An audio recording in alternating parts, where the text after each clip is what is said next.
신나는 동화여행, 재미있는 옛날 이야기. 새끼 한 가닥. 옛날에 어떤 미련퉁이 총각과 어머니가 살았습니다. 집이 가난한데도 만날 어머니만 아둥바둥이라고 미련퉁이는 빈둥빈둥 놀며 얻어먹기만 했어요. 고작 한다는 게 밥 먹고 똥 누는 것이 전부였죠. 그러던 어느 날 보다 못한 어머니가 집단을 냅다 던져주며 말했죠. 이놈아, 그렇게 놀지만 말고 새끼라도 좀 꼬아라. 그래요. 미련퉁이는 꼬박 사흘 동안 꼬무락꼬무락 새끼를 꼬았어요. 그런데 그것이 고작 한 가닥이었습니다. 어머니는 너무도 화가 나서 그만 미련퉁이를 집 밖으로 내쫓았어요. 이 천하의 굼벵이 같은 놈아, 그 새끼줄 갖고 나가서 굶든 말든 맘대로 하거라. 그래요. 미련퉁이는 새끼줄을 들고 터벅터벅 길을 갔어요. 한참을 가는데 한 항아리 장수가 항아리를 묶고 있었죠. 항아리 장수는 새끼줄이 모자라 쩔쩔맸어요. 이보게 총각, 항아리 하나 줄 테니 그 새끼줄 나를 주게나. 아, 그래요? 알겠어요. 가져가세요. 미련퉁이는 사흘 내내 꼬아 만든 새끼 한 가닥으로 항아리 하나를 얻게 되었어요. 그렇게 미련퉁이는 항아리를 이고 터벅터벅 길을 갔습니다. 한참을 가는데 어떤 새색시가 우물가에서 엉엉 울고 있었어요. 새색시는 물 항아리를 깨트려 놓고 어쩔 줄 몰라 했죠. 여보세요. 쌀 한 자루를 줄 테니 그 항아리를 저를 주십시오. 그래요. 그렇게 미련퉁이는 항아리를 주고 쌀 한 자루를 얻게 되었습니다. 미련퉁이는 쌀 자루를 메고 터벅터벅 길을 갔습니다. 한참을 가는데 어떤 사람이 죽은 당나귀를 수레에 싣고 가고 있었어요. 그 사람은 미련퉁이가 메고 있는 쌀자루를 보고 욕심이 났죠. 이보게 총각, 이 당나귀 줄 테니 그 쌀 나를 주게나. 그래요. 이번에도 미련퉁이는 항아리 하나를 주고 얻은 쌀 한 자루를 죽은 당나귀와 바꾸었습니다. 미련퉁이는 죽은 당나귀를 메고 터벅터벅 길을 갔어요. 한참을 가는데 깜깜한 밤이 되어 어떤 집에서 하룻밤을 묵게 되었죠. 미련퉁이는 그 집 당나귀 옆에 죽은 당나귀를 내려놓고 잠을 잤습니다. 이튿날 아침 그 집 주인이 보니 총각의 당나귀가 죽어 있거든요.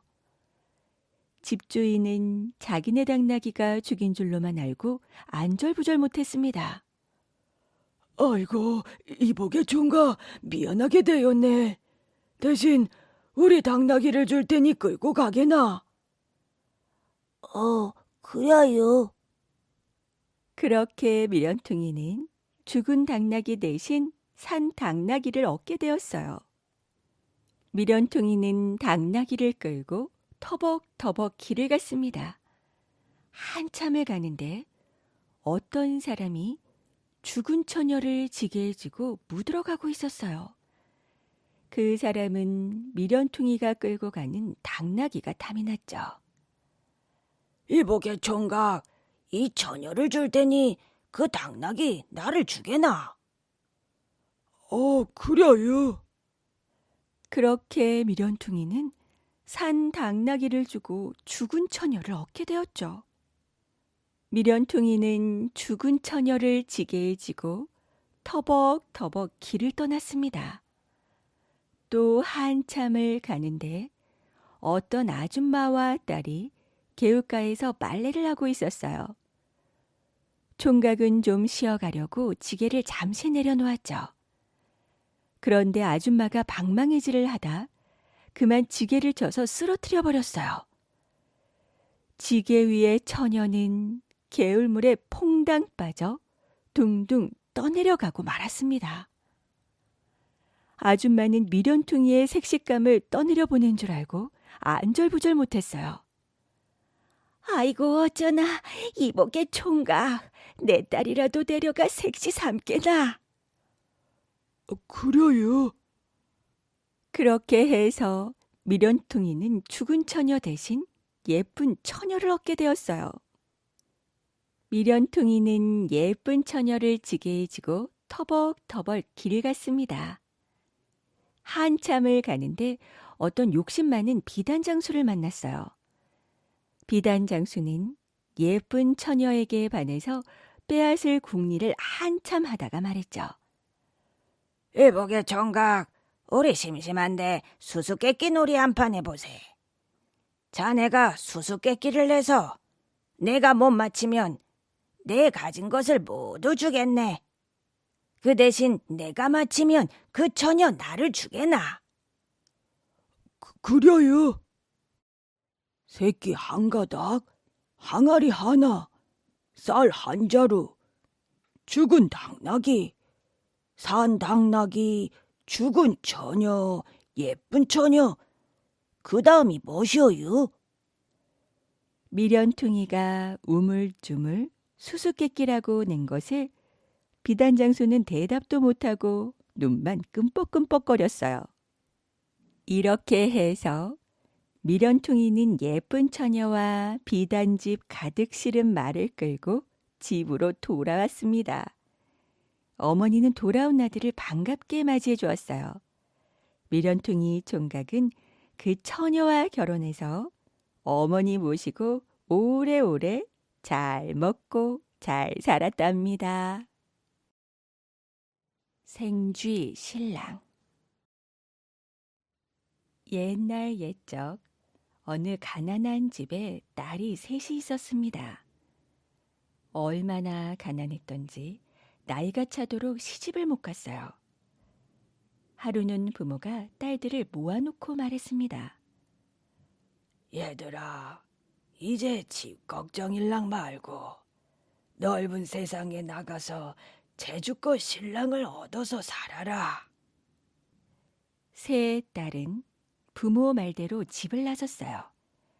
한 군데로 갈 수 없어 제비를 뽑아 첫째는 서쪽, 둘째는 남쪽, 셋째는 동쪽으로 갔습니다.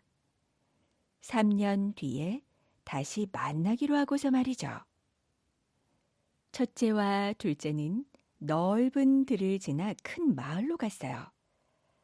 첫째는 잘생긴 신랑을 만나고 둘째는 돈 많은 신랑을 만났죠. 연지 곤지 찍고 혼례를 올리고는 남부럽지 않게 잘 살았습니다. 한편 셋째가 간 곳은 갈수록 높은 산이 앞을 가로막는 험한 길이었어요. 몇 날 며칠을 산속에서 헤매다 그만 지쳐 쓰러지고 말았죠.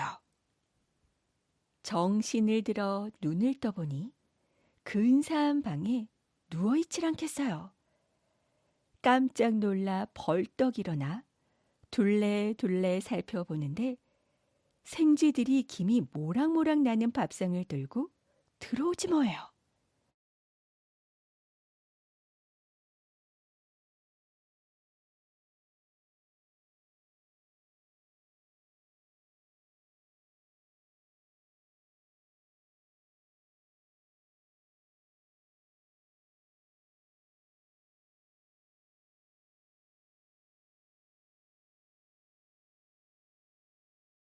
너무 배가 고팠던 셋째는 생쥐들이 차린 밥을 다 먹었습니다. 알고 보니 이곳은 생쥐나라 왕이 사는 궁전이었어요. 셋째는 자기를 살려준 생쥐나라 왕을 신랑으로 맞아 오순도순 잘 살았습니다. 그러다 보니 3년이 후딱 지나갔죠. 언니들이랑 다시 만나기로 한 날이 온 거였어요. 셋째는 생쥐 신랑한테 말하고 친정으로 갔습니다. 먼저 온 언니들이 서로 다투어 신랑 자랑을 하는데 셋째는 아무 말도 못했어요. 신랑이 차마 생쥐라고는 말할 수가 없었던 것입니다. 언니들이 서로 자기 신랑이 더 잘났다고 우겨대니 어머니가 나서서 말했습니다. 누가 제일 신랑을 잘 만났는지 궁금하구나.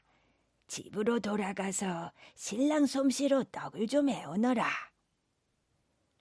친정에 다녀오더니 한숨만 쉬는 각 씨를 보고 생쥐 신랑이 무슨 걱정을 그렇게 하느냐고 물었어요.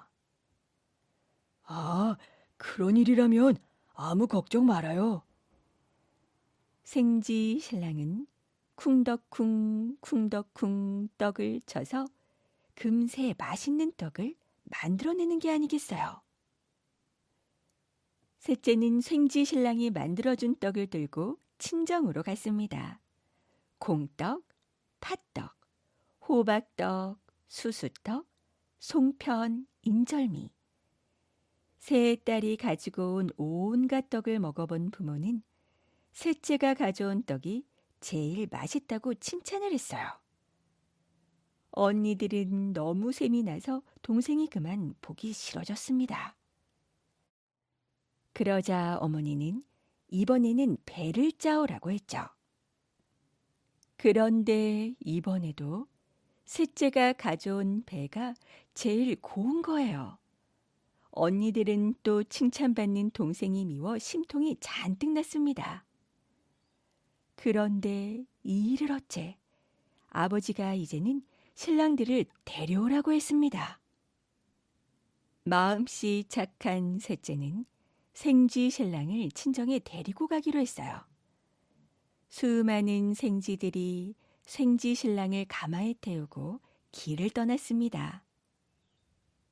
친정으로 가는 길에는 큰 냇물이 흐르고 있었어요. 그런데 가마를 맨 생쥐 하나가 냇물을 건너다 그만 퐁당 빠지고 말았습니다. 그 뒤를 따라 다른 생쥐들도 퐁당 퐁당 모두 빠져버리고 말았어요. 그리고 생쥐 신랑이 탄 가마도 눈 깜짝할 새 물에 떠내려가 버렸죠. 셋째는 신랑이 물에 빠져 죽은 줄 알고 슬피 울었습니다. 그런데 갑자기 물속에서 환한 빛이 솟더니 눈부신 황금가마가 나타났어요. 가마에서 금관을 쓴 잘생긴 젊은이가 나오더니 울고 있는 셋째 앞으로 다가왔습니다. 내가 바로 생쥐 왕이요. 착한 당신 마음을 하늘이 알고 나를 사람으로 환생시켜 주셨어요. 셋째는 신랑과 함께 황금 가마를 타고 친정으로 갔습니다. 부모는 듬직한 사이를 보고 얼씨구나 좋아했어요. 둘은 부모를 모시고 오래오래 행복하게 잘 살았죠. 신랑이 본디 생쥐였다는 건 쉿, 비밀이랍니다. 당나귀 알을 산 농부. 옛날 어느 마을에 마음은 착하지만 조금 어수룩한 농부가 살았습니다. 그 농부는 가끔 바보스러운 일을 저질러서 온 마을 사람들의 웃음거리가 되곤 했어요. 그러던 어느 여름날이었죠. 농부의 아내가 배 한 피를 곱게 짜서 농부에게 건네주며 말했습니다. 여보, 장에 가서 이것저것 구경도 하시고 이 배 한 피를 팔아서 쓸만한 물건이 있으면 사오시구려. 그러지, 그럼 내 다녀오리다. 농부는 아내가 건네준 배 한 피를 지게에 지고 장을 보러 나갔어요. 시장에는 처음 보는 갖가지 물건들이 쌓여 있고 많은 사람들로 북적거렸습니다. 장에는 참 신기한 곳이 많구나. 농부는 이 가게 저 가게를 기웃거리며 어린아이처럼 구경을 했어요. 어이, 농부님, 이 호미 한 자루 사가시구려. 값도 쌉니다. 네, 저 집에 호미가 있는데요. 어수룩한 농부는 죄송하다는 듯이 더듬더듬 말을 했습니다. 그럼 이 낫과 삽은 어떻소? 저 그것도 집에다 있는데 이 다음에 와서 사면 안 될까요? 그럼 그렇게 하시구려. 고맙습니다.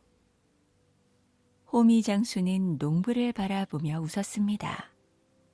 참 바보 같은 친구도 다 있군. 농부는 또다시 시장거리를 이리저리 돌아다녔어요. 시장에는 참 구경할 것도 많네. 어떤 가게 앞에서는 한동안 쭈그리고 앉아 사지도 않을 물건을 만지작거리다가 주인에게 핀잔을 듣기도 했습니다.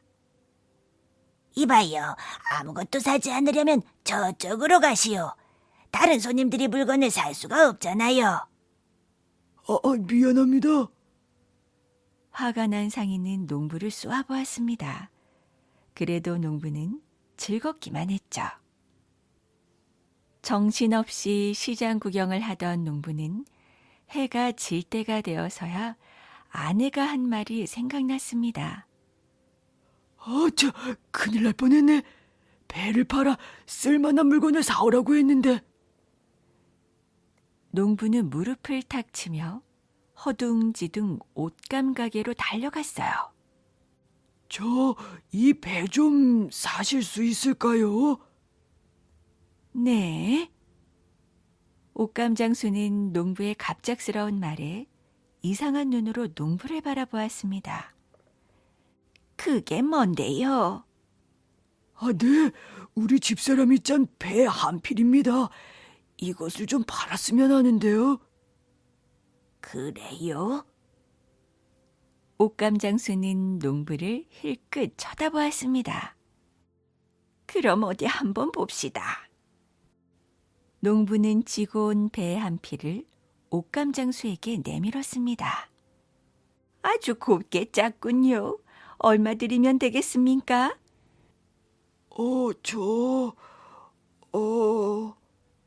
농부는 처음 당하는 일이라 망설였어요. 단양 드리리다. 단양요? 아니, 적어서 그럽니까? 아닙니다. 농부는 얼른 단양을 받았습니다. 다음에 또 가져오세요. 값은 후하게 드리리다. 농부는 또 시장 거리를 거닐었어요. 아내 마음에 곡도는 물건은 없을까? 농부는 이리저리 두리번거리다가 과일 가게 앞에 멈추어 섰습니다. 이 둥글둥글한 게 뭘까? 처음으로 수박을 본 농부는 빙빙 돌려가며 수박을 살펴보았어요. 여보시오, 이게 뭐죠? 예? 그거요? 수박 장수는 어이없는 표정을 지으며 웃었죠. 아니, 저런 멍청한 친구도 다 있나. 어린아이도 다 아는 수박을 모르다니.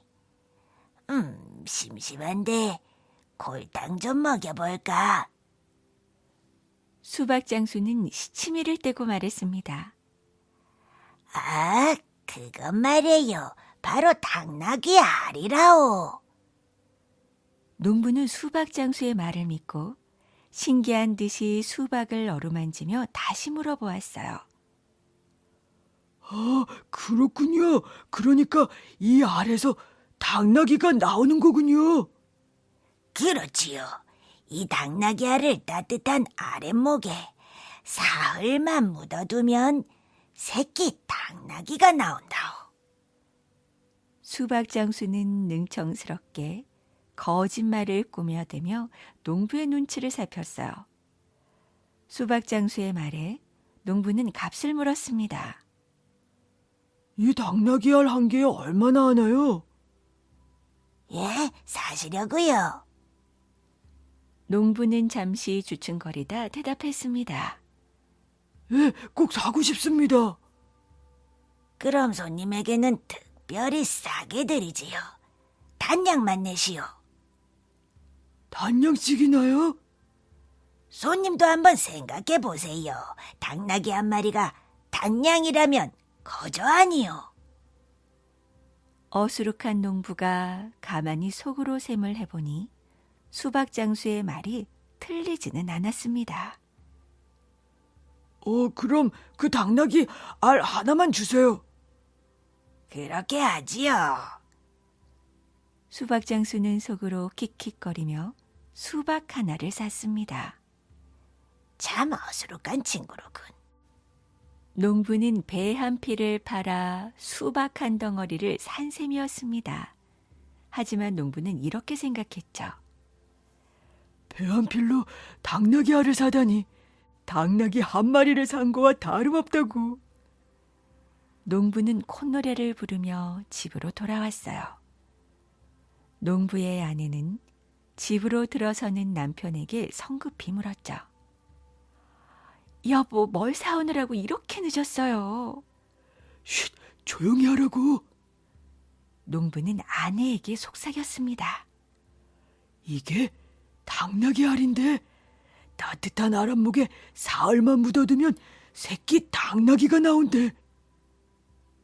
네, 그럴 리가. 어수룩한 농부는 수박 장수가 했던 거짓말을 그대로 아내에게 일러주며 으스댔습니다. 그의 아내도 수박은 처음 보는 것이어서 눈이 휘둥그레졌어요. 어머, 그래요? 신기한 물건이네요. 우리 그럼 어서 아랫목에 묻어요. 두 사람은 신이 나서 부엌으로 갔습니다. 그리고 아궁이에 불을 지폈죠. 농부는 하루, 이틀, 알에서 새끼 당나귀가 깨어나기만 기다렸습니다. 여보, 며칠 지났지? 원 당신도 오늘이 이틀째잖아요. 아, 참 그렇지. 왜 이렇게 시간이 안 가지? 이윽고 사흘째 되는 날이었어요. 농부와 그의 아내는 두근거리는 마음으로 당나귀 알을 덮었던 이불을 젖혔죠. 그런데 이게 웬일일까요? 지독한 냄새. 이건 썩는 냄새 아니에요? 두 사람은 너무도 지독한 냄새에 코를 감싸쥐고 뒤로 물러섰습니다. 이게 어떻게 된 일이지? 당나귀 알 장수가 시키는 대로 했는데. 당신이 모르는 걸 내가 어떻게 알겠어요? 속상해라. 단량씩이나 주고 산 것인데. 농부의 아내는 실망에 차서 투덜거렸습니다. 화가 난 농부는 썩은 수박을 들고 바깥으로 나갔어요. 썩은 당나귀 알은 아무 소용 없어. 그러더니 농부는 썩은 수박을 집 밖으로 던져버렸어요. 그때 마침 덤불 밑에서 풀을 뜯어먹던 새끼 당나귀가 썩은 수박에 맞았습니다. 깜짝 놀란 새끼 당나귀는 껑충껑충 뛰며 달아났죠. 알에서 정말 새끼 당나귀가 나왔네. 네, 무슨 말이세요? 저것 봐, 새끼 당나귀야. 어수룩한 농부는 수박에서 새끼 당나귀가 나온 줄로 알았어요. 농부는 새끼 당나귀를 잡으려고 뛰어갔습니다. 하지만 새끼 당나귀는 이웃집 헛간으로 뛰어들어가 버렸죠. 당나귀를 찾으러 왔어요. 농부는 헛간에 당나귀를 가리키며 이웃집 사람에게 말했어요. 저 당나귀가 대기 것인가요? 네, 방금 알에서 나왔어요. 시장에서 당나귀 알을 사다가 아랫목에 묻었는데 냄새가 나서 썩은 줄 알고 집 밖으로 던졌어요. 그랬더니 그제서야 저 당나귀가 튀어나오지 뭡니까? 농부는 새끼 당나귀를 가리키며 자기 것이라고 말했죠. 그게 무슨 말이요? 이웃집 사람은 의아한 듯이 다시 물었습니다. 아, 글쎄, 당나귀 알에서 새끼 당나귀가 나왔다니까요. 그러니까 새끼 당나귀는 내 것이라오. 뭐라고요? 알에서 당나귀가 나와요. 그래요. 아니, 당신은 아직도 당나귀 알을 모르십니까? 농부는 더 말하기가 귀찮아졌습니다. 어서 새끼 당나귀를 집으로 데려가고 싶었어요. 자, 당나귀를 데려가겠어요. 이웃집 사람은 마구 웃었습니다. 왜 웃는 거요? 정말 알에서 새끼 당나귀가 나왔단 말이요. 그러면요, 당신은 그것도 모르세요? 이웃집 사람은 어이가 없다는 듯 또다시 웃어댔습니다. 농부는 그가 웃거나 말거나 새끼 당나귀를 끌고 집으로 돌아왔죠. 여보, 부지런히 배를 짜서 당나귀 알을 많이 사도록 합시다. 그래요, 여보. 우리도 이제 큰 부자가 되려나 봐요.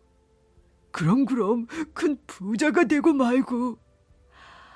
어머나 신기해라. 여보, 이게 정말 우리 당나귀예요? 농부의 아내는 새끼 당나귀를 얼싸안았습니다. 이들 부부는 오랜만에 행복하게 웃었어요. 다음 날이었습니다. 새끼 당나귀를 잃어버린 사람이 농부네 집으로 찾아왔죠. 그는 농부의 마구간에 있는 당나귀를 보고는 화를 냈어요. 여보시오, 왜 남의 당나귀를 훔쳐와요?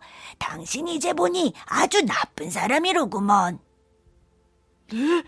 이 당나귀가 당신 것이라고요? 에이, 어림없어. 이건 내 당나귀란 말이요. 어제 사흘 만에 알에서 깨어난 내 당나귀요. 그러자 옆에서 듣고 있던 농부의 아내도 한마디 거들지 않을 수 없었습니다. 네, 맞아요. 제 남편의 말이 정말이에요. 틀림없이 이 당나귀는 우리 것이에요. 당나귀 주인은 어이없는 얼굴로 말했습니다. 이봐요. 아 그래, 세상에 당나귀 알이 어디 있단 말이요. 당신은 알을 낳는 당나귀를 보았소. 당신 내 말 믿지 않는군요. 시장에 한번 가보세요. 가만히에 당나귀 알을 수북하게 쌓아놓고 팔고 있으니. 이 사람 정신이 나갔구만. 내 말이 들렸나 맞았나? 그럼 같이 시장으로 가봅시다. 누가 정신이 나갔나? 시장까지 갈 필요도 없이 당신 말을 믿는 사람이 한 사람이라도 있는지 여기서 물어보구려. 나는 분명히 시장에서 당나귀 알을 단양에 샀단 말이요. 그때 이들의 말을 듣고 있던 마을 사람 하나가 농부에게 말했습니다. 그 당나귀 알이 어떻게 생겼는지 어디 우리도 구경 좀 합시다. 아, 못할 것도 없지요. 그럼 모두 시장으로 가시지요. 참 어이없는 일이군. 새끼 당나귀 주인은 한심하다는 듯 말했습니다. 이봐요, 어떻게 된 영문인지 알아봐야 할 것 아니요. 그래요. 일단 시장으로 가서 확인해 본 뒤에 이야기를 하는 것이 좋겠어요. 당나귀 주인에게 마을 사람들이 말했죠. 마을 사람들은 농부를 따라서 시장으로 몰려갔습니다. 아마 무슨 곡절이 있을 거야. 시장에 가보면 알게 되겠지. 당나귀 알도 모르면서 당신들은 왜 내 말을 믿지 않는지 모르겠군요. 농부는 마을 사람들이 답답하기만 했습니다. 농부는 그들에게 당나귀 알을 빨리 보여주기 위해 부지런히 앞장서서 걸어갔죠. 시장에는 수박 장수가 가마니에 수박을 쌓아놓고 팔고 있었어요. 자, 보세요. 여기 당나귀 알이 많이 있잖아요. 농부는 마을 사람들에게 수박을 가리키며 큰 소리로 말했어요. 마을 사람들은 어안이 벙벙해 서로 얼굴만 쳐다보았습니다. 잠시 뒤 마을 사람들은 갑자기 웃어댔어요. 이것이 당나귀 알인 줄 알고 단양씩이나 주고 샀단 말이오. 그러면요, 분명히 당나귀 알이에요. 이것 봐요. 이것은 당나귀 알이 아니에요. 사람들이 먹는 수박이에요. 아니에요, 이건 당나귀 알이라니까요. 아, 정말 아무것도 모르는 사람이군. 그럼 제 말을 믿지 못하겠다면 당나귀 알 장수가 무엇이라고 대답하는지 직접 물어볼까요? 농부는 수박 장수를 바라보며 말했습니다. 마을 사람 하나가 수박 장수에게 소리쳤어요. 이봐요. 어떻게 된 일이요? 당신이 장난을 한 것 같은데. 아이고, 미안합니다. 수박을 당나귀 알이라고 속여 단양씩이나 받은 거죠? 수박값을 비싸게 받으려고 속인 것은 아닙니다. 그냥 여러 말 할 것 없어. 저 농부에게 사과하고 어서 수박값을 돌려주시오. 제가 장난이 좀 심했나 봅니다. 여기 단양 있습니다. 수박 장수는 겸연쩍게 웃으며 농부에게 단량을 내밀었습니다. 수박 장수는 미안한 마음에 제일 큰 수박을 잘라 농부와 마을 사람들에게 맛을 보라고 권했어요. 제가 장난을 좀 쳤기로 정말 수박을 아랫목에 묻어둘 줄은 몰랐습니다. 수박을 받아든 농부는 도저히 믿을 수가 없었어요. 틀림없이 당나귀 알에서 새끼 당나귀가 깨어나왔는데. 여전히 농부는 당나귀 알이 수박으로 바뀐 것이 믿어지지 않았죠. 그 모습을 바라보는 마을 사람들과 수박 장수는 웃어야 할지 울어야 할지 몰랐답니다. 세상에서 가장 무서운 것. 옛날, 아주 오랜 옛날, 깊은 산골에 할아버지 한 분이 살고 있었어요. 할아버지는 나무를 해다 팔거나 산비탈에 농사를 지으며 사는 가난한 사람이었습니다. 이웃이 없었기 때문에 할아버지는 혼자서 노래를 부르며 지내는 게 유일한 즐거움이었어요.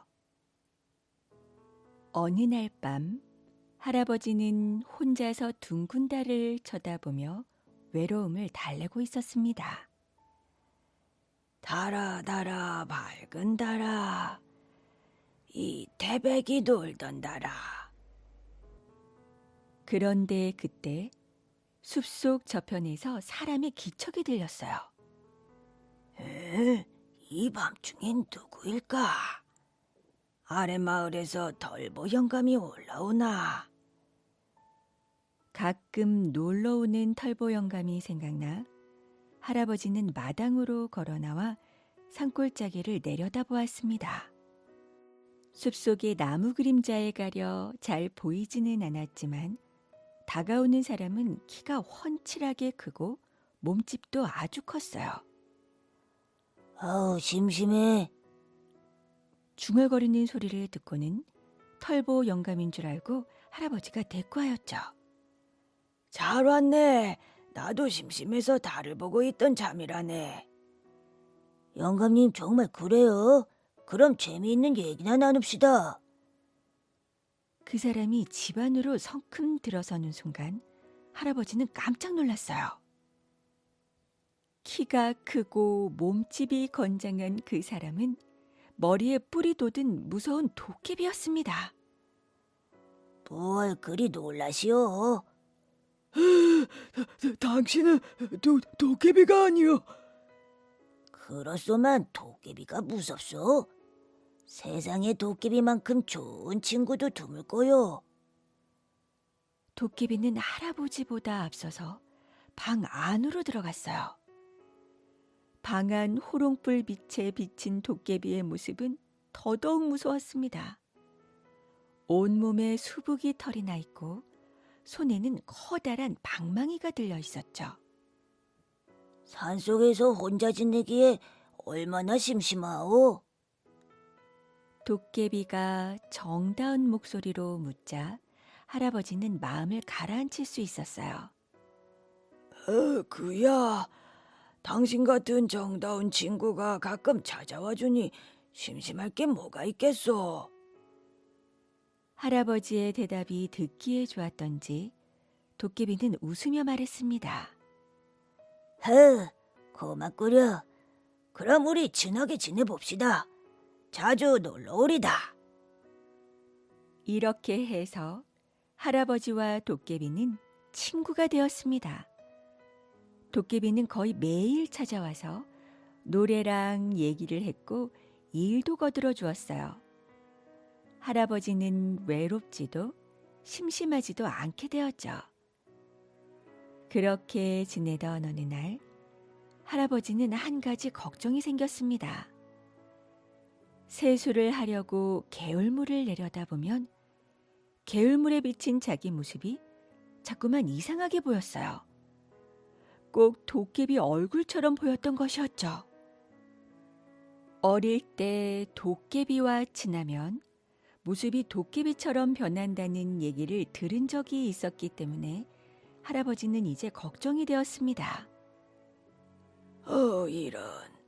머리에 불이라도 나서 정말 도깨비가 된다면 어쩐다지. 나는 사람이야.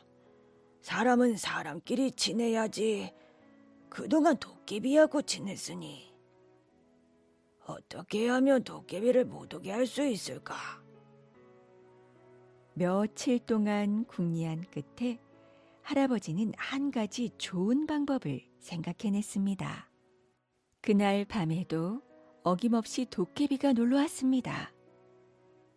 이런저런 이야기를 나누다가 할아버지가 슬쩍 도깨비에게 물었어요. 도깨비님은 세상에 무서울 게 없지요? 아니요, 한 가지 무서운 것이 있기는 있어.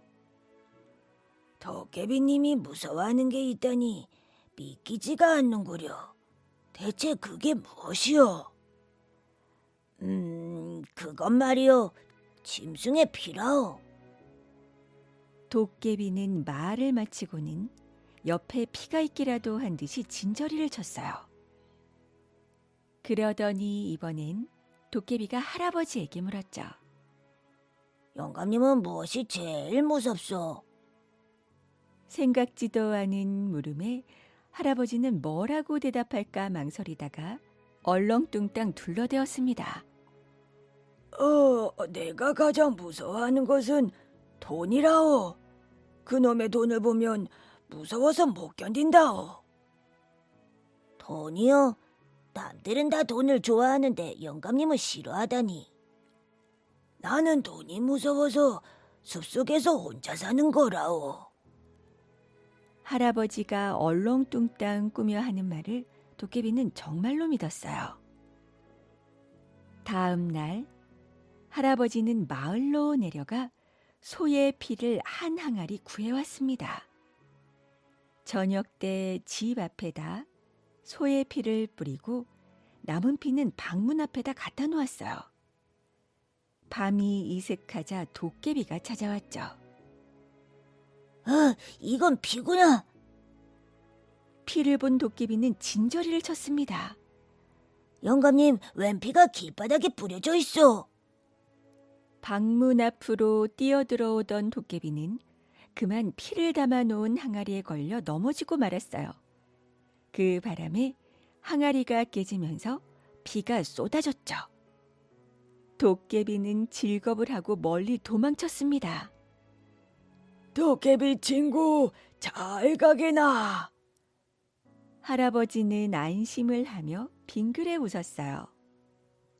이튿날 밤 할아버지가 잠자리에 드는데 문 밖에서 부르는 소리가 났습니다. 영감님, 나요. 문 좀 열어봐요. 할아버지가 들어보니 그건 도깨비의 목소리였어요. 너무나 뜻밖이라 할아버지는 방문을 열었죠. 도깨비 친구가 웬일이요? 어제는 내가 혼이 났지만 오늘은 영감님이 혼나보시오. 말을 마치자마자 도깨비는 어깨에 메고 온 자루를 방문 앞에다 쏟아부었습니다. 영감, 돈이 무섭다고 했지. 어디 단단히 혼 좀 나봐라. 도깨비는 화난 얼굴을 하고서는 엄청나게 많은 돈을 쏟아부었습니다. 방 안까지 돈이 좌르르 밀려 들어왔어요. 할아버지는 순식간에 돈더미에 푹 쌓이고 말았습니다. 괘씸하게도 날 골탕 먹였으니 이제 영감이 혼 좀 나보시오. 이제 복수를 했으니 난 가겠소. 영감 잘 계시오. 이렇게 소리치면서 도깨비는 집 밖으로 멀리 달아났어요. 할아버지는 생각하지도 않은 많은 돈을 얻어서 몹시 기뻤죠. 그렇지만 한때 친하게 지냈던 친구가 없어졌다고 생각하니 한편으로는 울적하였습니다. 좋은 친구이기는 했는데. 할아버지는 도깨비가 사라져가는 산골짜기를 바라보며 중얼거렸어요. 그 후 할아버지는 도깨비가 갖다 준 돈으로 행복하게 잘 살았답니다. 위대한 전쟁의 신. 어느 쌀쌀한 겨울날 아침이었습니다. 고구려 제3대 대무신앙은 북쪽 하늘을 바라보며 골똘히 생각했어요. 고구려가 크고 강한 나라가 되려면 북쪽에 있는 부여를 무너뜨려야 할 텐데. 그때 하인 신하가 헐레벌떡 뛰어왔습니다.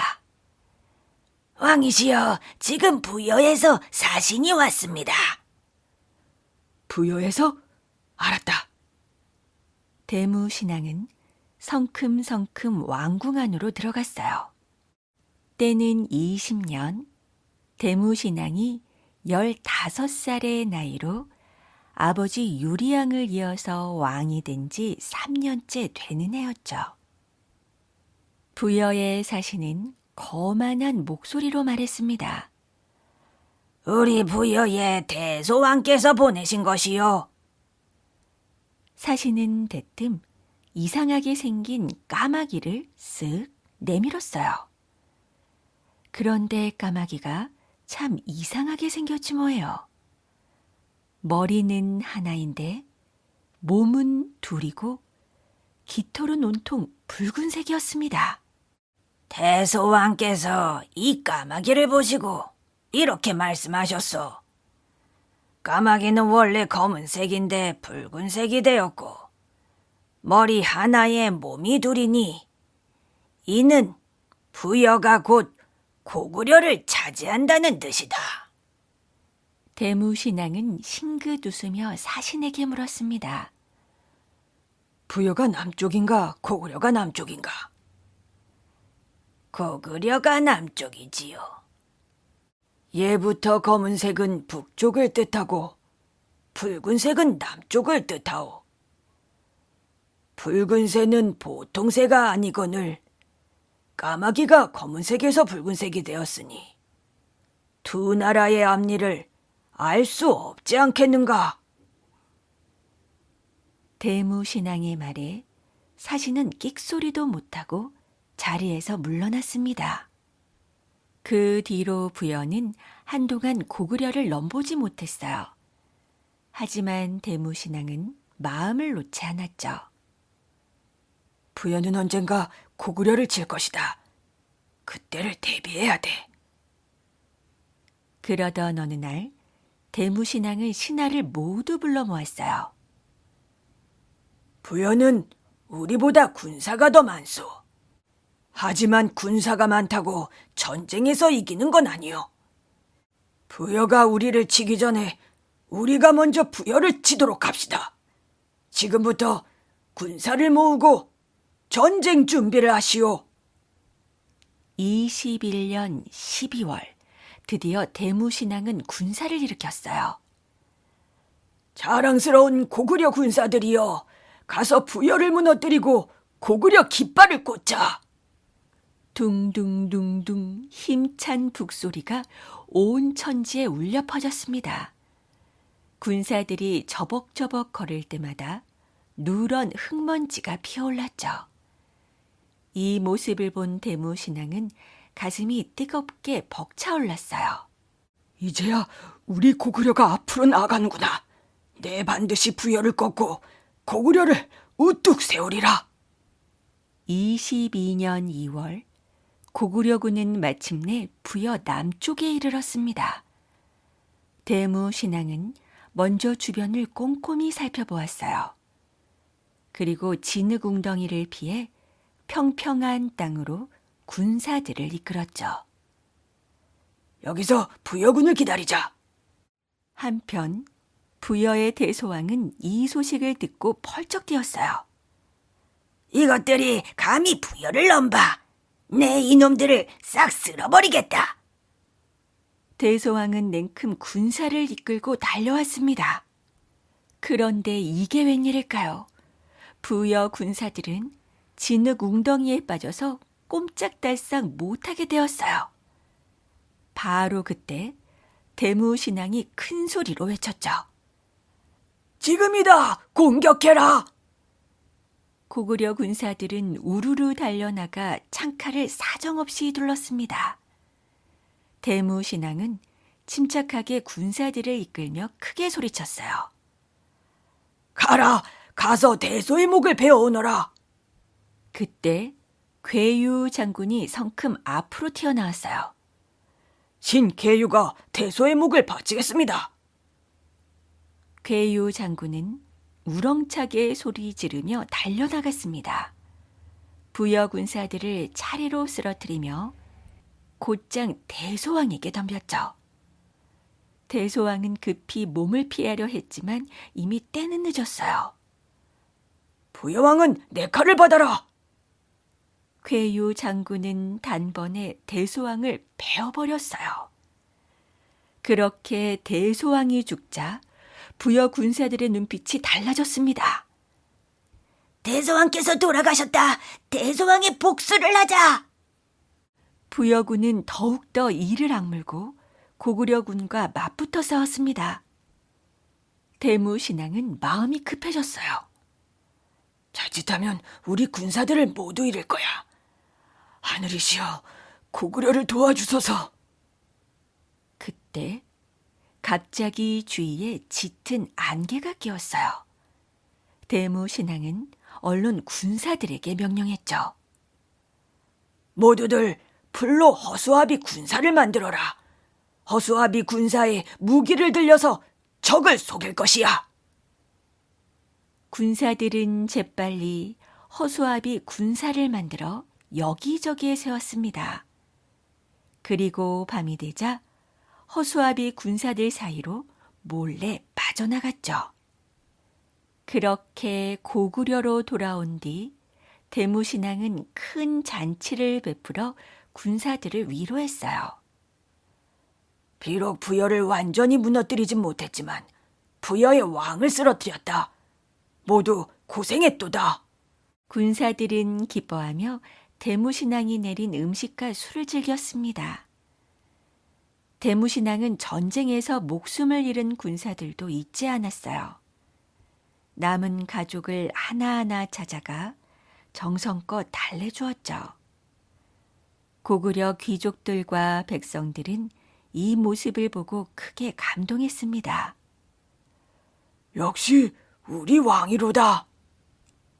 한편 부여는 대소왕이 죽자 몹시 어지러워졌습니다.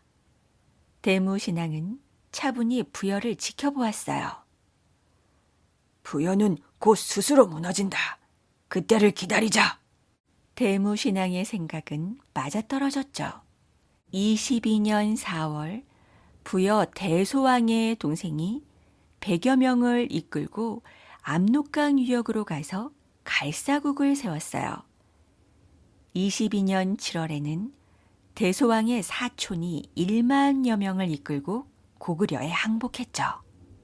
그 뒤 대무신앙은 차츰차츰 고구려 영토를 넓혀갔습니다. 26년 10월에는 개마국을 쳐서 무너뜨렸고 12월에는 구다국의 항복을 받아냈어요. 28년에 한나라가 고구려로 쳐들어오자 꾀를 써서 물리쳤죠. 32년에는 호동왕자를 시켜 낭랑을 공격했습니다. 그리고 37년 대무신앙이 직접 낭랑을 쳐서 무너뜨렸죠. 대무신앙은 44년 10월 세상을 떠날 때까지 고구려를 위해 있는 힘껏 내달렸어요. 고구려 영토를 크게 넓히고 할아버지 동명성왕과 아버지 유리왕의 뒤를 이어 나라의 기틀을 튼튼히 다졌습니다. 대무신앙 덕분에 고구려는 600년 넘게 동북아시아를 호령하는 크고 강한 나라로 성장할 수 있었답니다.